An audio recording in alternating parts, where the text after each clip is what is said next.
Suatu hari, rumah milik keluarga Dardunah yang berada di antara Jabal Al-Kashif dan Jabal Ar-Rais, tepatnya di Jalan Al-Haram, didatangi sekelompok tentara Israel.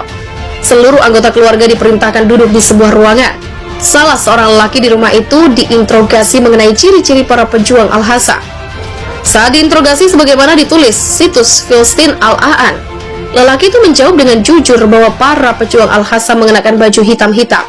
Namun tentara Israel malah marah-marah dan memukulnya hingga pingsan. Selama 3 hari berturut-turut, lelaki itu menjawab bahwa para pejuang Al-Hasa berseragam hitam. Akhirnya tentara itu naik pitam dan mengatakan dengan keras, "Wahai pembohong, mereka itu berseragam putih." So, tentara Israel bukan mendapat perlawanan dari para pejuang Al-Hasam yang berseragam hitam-hitam. Jadi ada pasukan lain yang berseragam putih yang berhasil memukul mundur tentara Israel.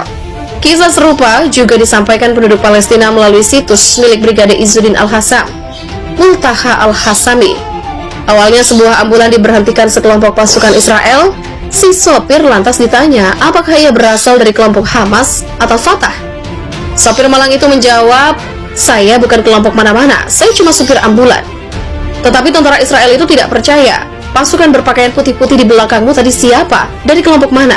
Tentu saja si sopir tidak percaya, ia pun kebingungan, karena ia tidak melihat seorang pun di belakang. Cerita mengenai pasukan tidak dikenal juga datang dari seorang penduduk rumah susun wilayah Tal Islam yang hendak mengungsi bersama keluarganya untuk menyelamatkan diri dari serangan Israel. Di tangga rumah, ia melihat beberapa pejuang menangis. "Kenapa kalian menangis?" Begitulah tanyanya.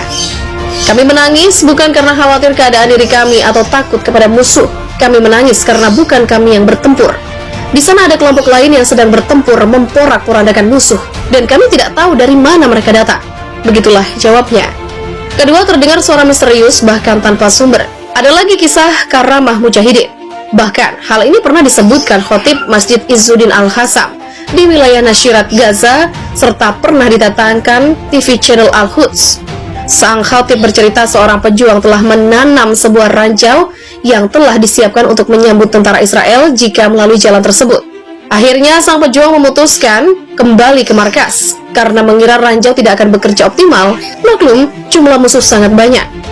Sebelum beranjak meninggalkan lokasi, pejuang itu mendengar suara "Utsbut sabatkallah" yang maknanya kurang lebih, "Tetaplah di tempatmu, maka Allah menguatkanmu." Ucapan itu didengarnya berulang-ulang sebanyak 3 kali. Akhirnya sang mujahid memutuskan tetap berada di lokasi, dan ketika tank melewati ranjau yang telah ia tanam, terjadilah keajaiban. Ranjau itu meledak sangat dahsyat. Tank yang berada di dekatnya langsung hancur. Banyak serdadu Israel meninggal seketika, sebagian dari mereka diangkut helikopter.